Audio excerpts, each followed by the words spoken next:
Assalamualaikum dan salam sejahtera. Anda bersama saya Sandahaya dan ini Agenda Awani. Program strategik Pemerkasa Rakyat dan Ekonomi ataupun Pemerkasa menjadi langkah maklum balas kerajaan dan ia menjadi respon kerajaan terhadap keluhan dan juga rintihan individu serta golongan tertentu yang masih terjejas teruk akibat pandemik COVID-19 dan kemelesetan ekonomi yang melanda bukan sahaja negara ini bahkan seluruh dunia. Ada yang mengutarakan persoalan bagaimana kerajaan mampu berterusan melancarkan pakej rangsangan seperti Pemerkasa ini kerana ia membabitkan komitmen keuangan yang tinggi.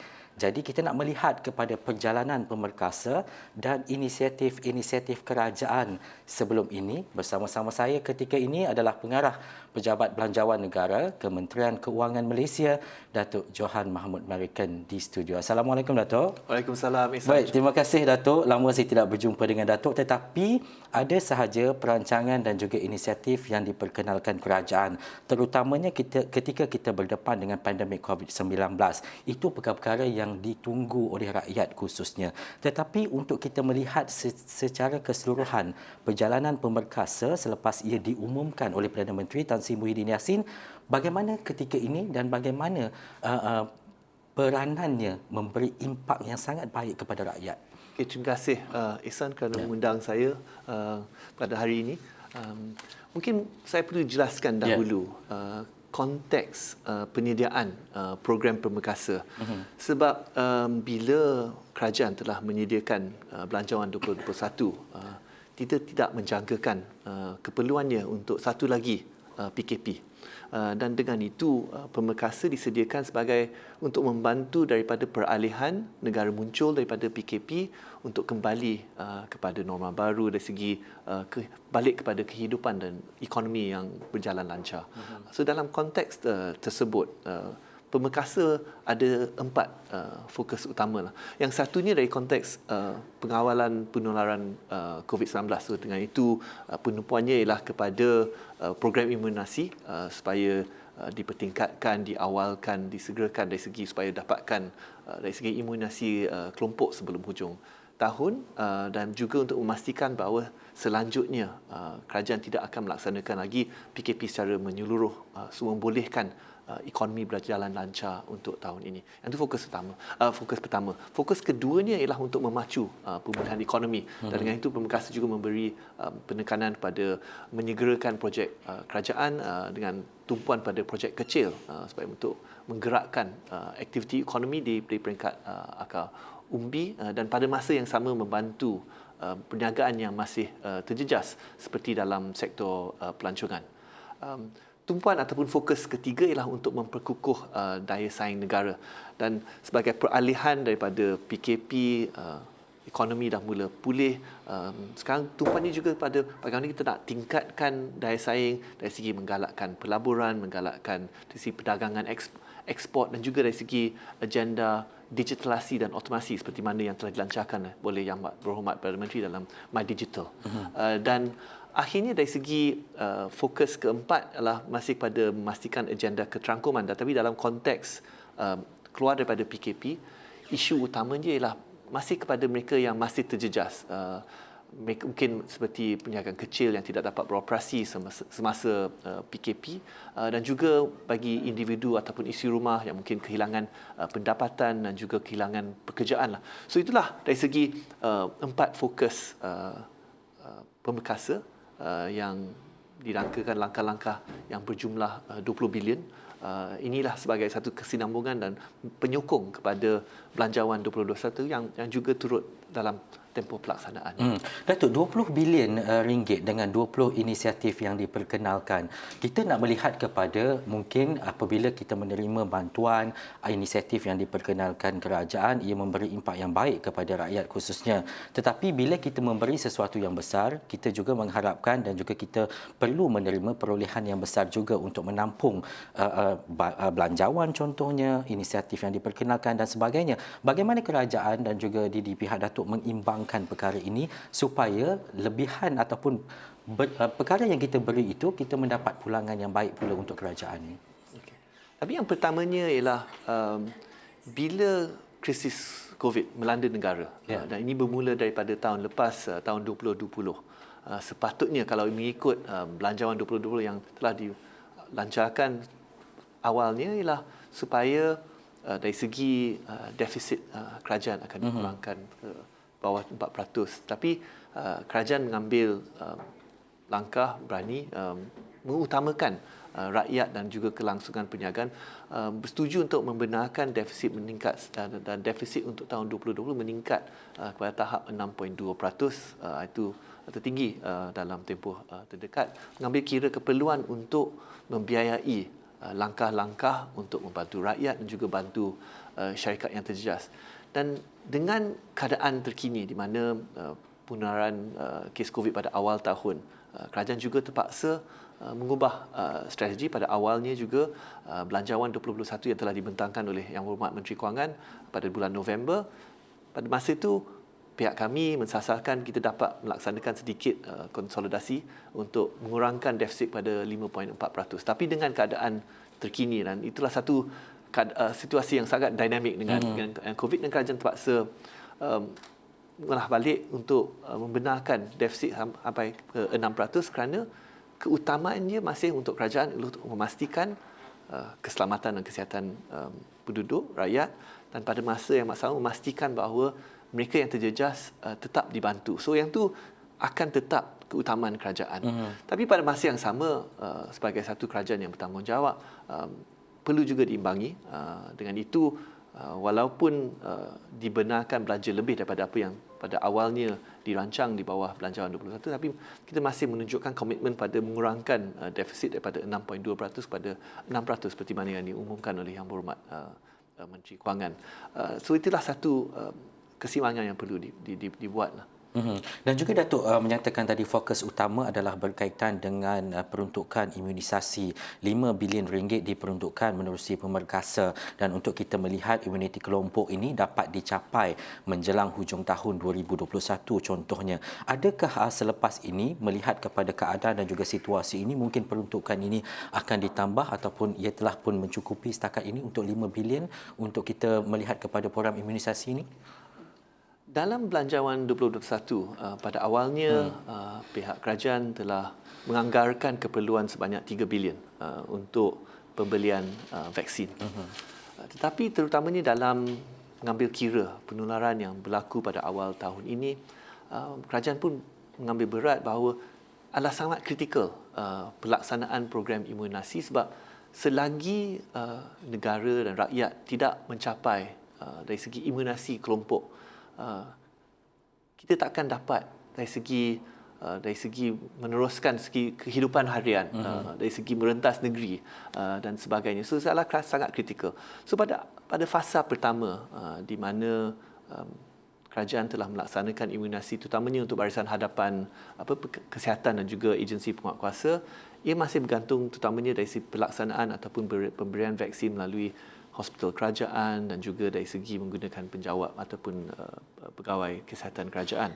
Tapi mengambil kira pentingnya pelaksanaan program imunisasi untuk memastikan imunisasi berkelompok, supaya dengan itu dalam pemerkasa telah ditingkatkan keperluan peruntukannya daripada 3 bilion hingga ke 5 bilion, dan juga diawalkan sasaran untuk mencapai imunisasi berkelompok sehingga ke hujung tahun ini.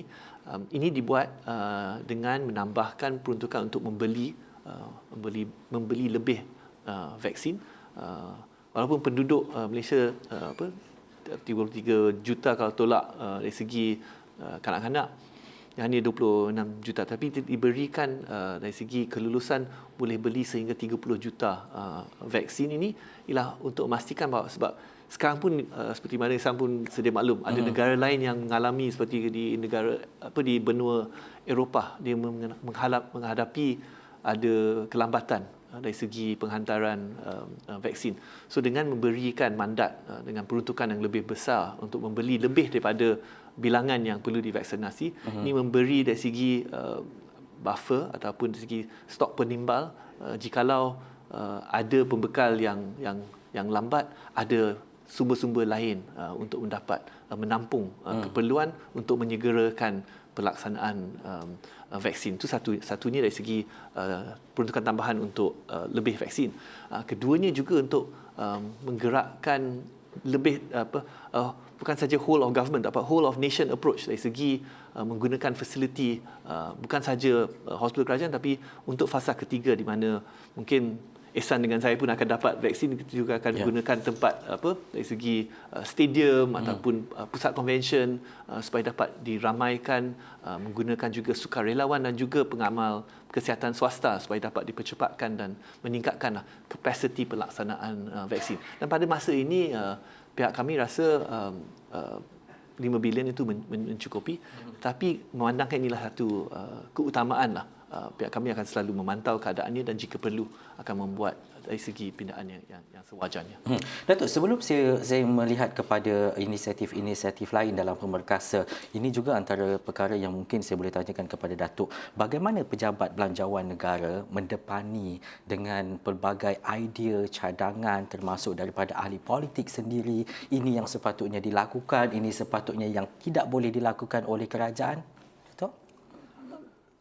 Saya balik pada tahun lepas lah, tapi saya rasa isunya untuk kerajaan ialah dan untuk negara ini satu krisis yang mungkin pertama sekali dihadapi oleh bukan saja negara Malaysia tapi sedunia.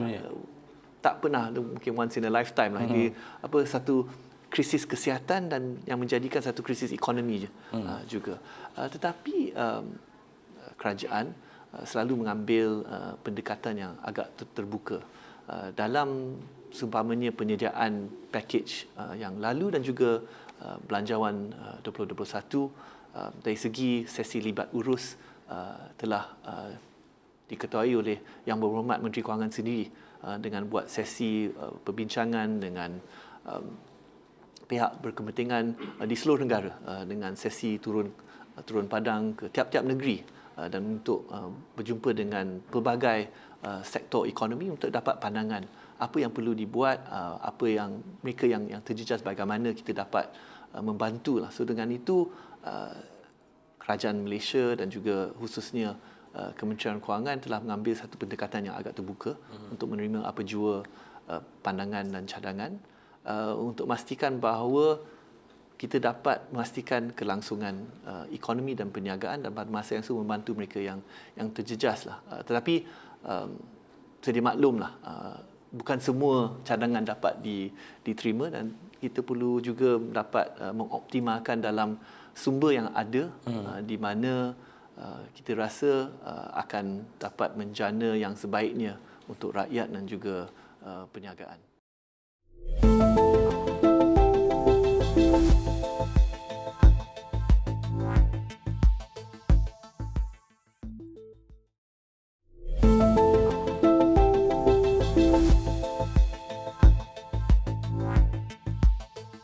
Melihat kepada perkara yang popular, bila diumumkan sesuatu oleh kerajaan, oleh Perdana Menteri khususnya, rakyat dan juga masyarakat nak tahu apa yang terus sampai kepada mereka. Bila kita cakap berkaitan dengan kos sara hidup, berkaitan dengan peluang dan juga kehilangan pekerjaan, ini antara perkara-perkara yang paling popular. Dalam pemerkasa dan menerusi inisiatif-inisiatif terdahulu, pastinya perkara ini banyak diterapkan. Menerusi pemerkasa ini, bagaimana untuk Datuk boleh katakan bahawa ia mampu memperkasakan kepada mereka yang mungkin kehilangan pekerjaan, yang mungkin terkesan teruk akibat COVID-19 dan juga mungkin mendapat sedikit bantuan dan juga pulangan daripada apa yang diberikan oleh kerajaan ini? Sememangnya pemerkasa mengambil pendekatan untuk membantu mereka yang terjejas. Tapi mungkin sebelum saya pergi perincikan kepada pemerkasa, izinkan saya mungkin juga memberi satu latar belakang konteks dari segi bagaimana pendekatan kerajaan berubah mengikut peredaran masa. Kalau balik pada awal tahun 2020, bila baru dilanda oleh wabak COVID, isunya pada masa itu dah banyak ketidaktentuan. Saya masih ingat pada masa itu bila pihak kami sediakan pakej rangsangan yang pertama, ada ramai yang berpandangan, oh ini tak seserius SARS ataupun ini akan mungkin bila musim panas tu akan dah tak ada lagi. Tapi sekian lama kita terpaksa belajar, mungkin ada kesilapan tapi kita terpaksa cepat belajar daripada pengalaman bagaimana kita dapat mengawal COVID-19, tapi pada awalnya dengan ketidaktentuan yang tinggi, kerajaan telah mengambil langkah proaktif, melaksanakan PKP yang agak menyeluruh tahun lepas, dan dalam konteks itu hampir semua aktiviti dan sektor ekonomi ditutup. Tapi dalam konteks tersebut, untuk mengawal dan mengambil keutamaan pada keselamatan dan kesihatan rakyat, PKP pertama hampir semua sektor ekonomi tertutup. Bila dibuat tu, pakej prihatin yang telah dilaksanakan melibatkan suntikan ekonomi lebih 250 bilion, dia terpaksa juga menyeluruh dari segi bantuan prihatin nasional. Dia diberikan bukan sahaja pada golongan B40 tapi juga kepada M40. Subsidi upah diberikan pada semua sektor. Yang moratorium dari segi pinjaman diberikan secara automatik pada semua. Tetapi dengan pengalaman, dengan dipelajarilah dan juga banyak data yang juga terkumpul, kami mendapati bahawa sebilangan kecil kluster, tak sampai 10% kluster menyumbang kepada lebih daripada 90% kes. So dengan itu, kerajaan dapat mengambil pendekatan yang lebih bersasar. Sebabnya kalau dibandingkan pendekatan prihatin dengan belanjawan 2021 seumpamanya, kita lebih tersasar dari segi bantuan prihatin. Kita khususkan kepada B40, bukan M40 lagi, B40 saja. Subsidi upah bersasar pada mungkin sektor yang masih terjejas, sektor pelancongan, peruncitan, dan juga macam seperti dan dari segi moratorium pinjaman itu, bantuan pinjaman juga lebih bersasar pada mereka yang kehilangan pendapatan. Dan pendekatan ini yang supaya lebih tersasar pada hanya mereka yang terjejas juga disambung dalam permekasa, di mana PKP pun berbanding dengan PKP tahun 2021 berbanding dengan tahun 2020, bukan semua sektor tutup. Kita pastikan bahawa semua sektor ekonomi utama dibiarkan beroperasi supaya tidak menjejaskan dari segi mengurangkan kehilangan pekerjaan. Dan pada masa ini, langkah ke depan, kita pastikan bahawa menandangkan kes hanya kluster tertentu saja akan menyebabkan bilangan kes besar, kita nak pastikan bahawa kita tidak akan lagi melaksanakan PKP secara menyeluruh. Kita akan lebih bersasar.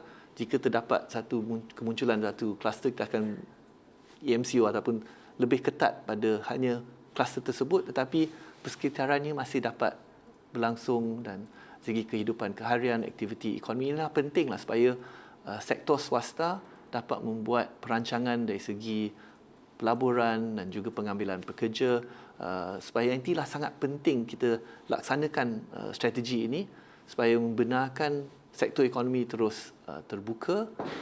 Kita dapat mengurangkan mungkin isu kehilangan pendapatan ataupun kehilangan pekerjaan, supaya memastikan bahawa negara dapat pulih secepat mungkin. Datuk, kalau dulu setiap tahun kita nak menunggu pembentangan belanjawan contohnya, tetapi di peringkat pejabat belanjawan negara akan bekerja setiap hari untuk kita tahu apa belanjawan kita di hujung tahun contohnya.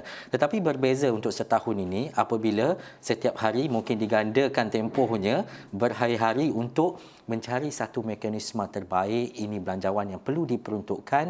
Mungkin kalau saya nak tanya Datuk, mungkin perbezaanlah ketika dulu belanjawan yang diadakan setiap tahun, tetapi ketika kita berdepan dengan situasi pandemik ini, bagaimana tugas Datuk, bagaimana tugas dengan rakan Datuk dalam tim belanjawan setakat hari ini?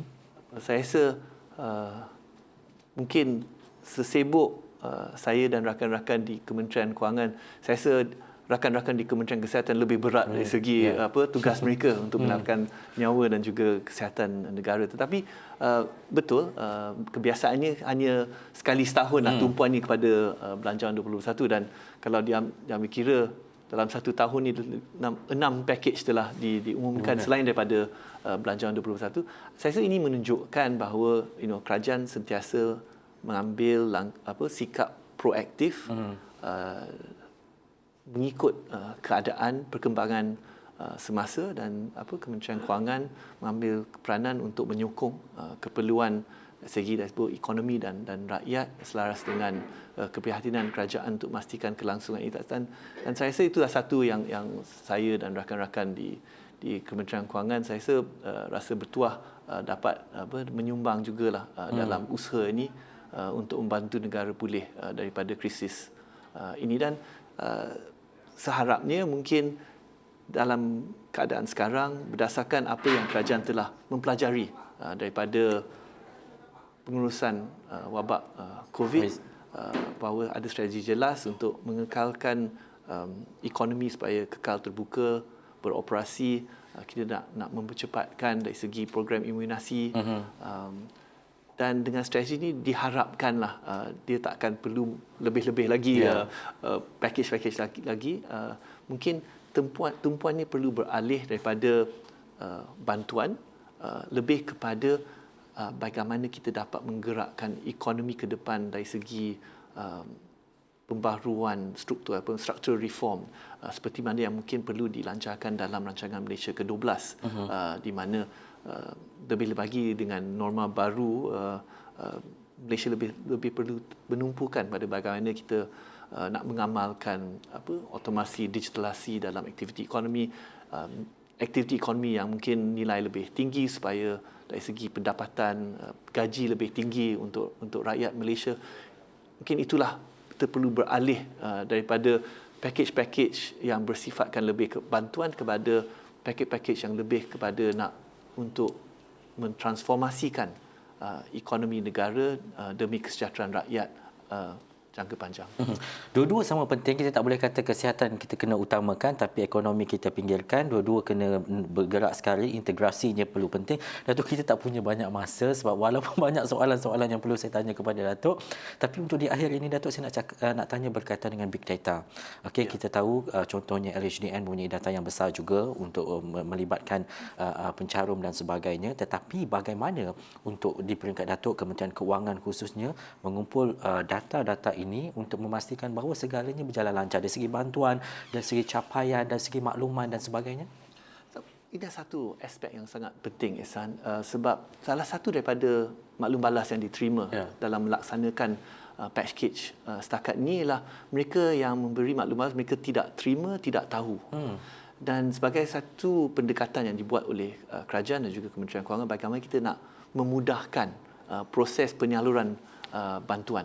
Seumpamanya grant khas prihatin yang diberikan kepada PKS Mikro 1,000 setiap satu PKS, kita bergantung kepada mendapatkan data daripada pihak SSM dan juga dari pihak kuasa penempatan. So, mereka hanya tak payah upload apa, terpaksa saja isikan satu pendaftaran dalam talian yang ringkas, dan kita akan semak dengan maklumat yang diterima. Dan mereka yang mungkin setakat ni tak terima GKP yang sebelum ni, GKP 1.0 dan 2.0, kita sediakan tempoh sekarang. Sebenarnya bermula dari 1 April hingga 15 April untuk PKS Mikro untuk membuat permohonan untuk grant khas prihatin.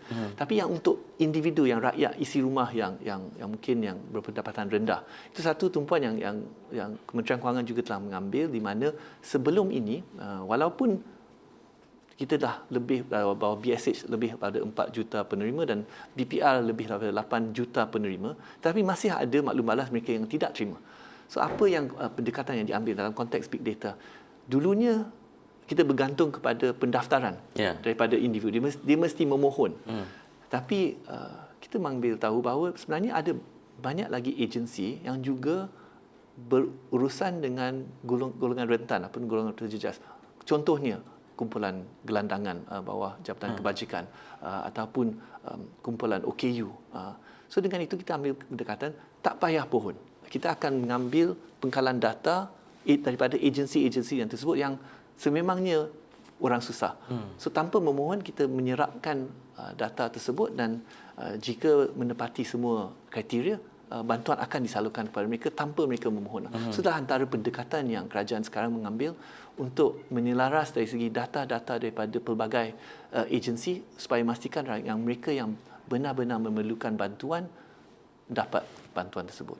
Datuk, dan akhir sekali dalam 30 saat mungkin Datuk, apa yang Datuk harapkan melalui pemerkasa ini daripada keseimbangan untuk kita melihat apa yang diberikan oleh kerajaan dan juga capaian untuk rakyat itu sendiri? Dalam permekasa seperti mana saya kata yang fokus utama ialah mengawal penularan COVID, tetapi sekarang kat mana kerajaan boleh menyegerakan imunisasi yang memerlukan semua rakyat juga untuk mendaftar untuk mendapatkan vaksin COVID-19, perlu juga mengamalkan SOP dan penggarakan sosial supaya ekonomi terus boleh terbuka, beroperasi secara langsung supaya semua rakyat dapat lagi mendapat pendapatannya, pekerjaannya, dan dalam konteks tersebut mereka yang terjejas, kerajaan akan terus berusaha. Diharapnya mereka dapatkan maklumat lah daripada media seperti Astro, dapat di mana mereka boleh mendapat bantuan yang selanjutnya, sebab kerajaan ini selalu bersedia untuk membantu mereka yang benar-benar memerlukan.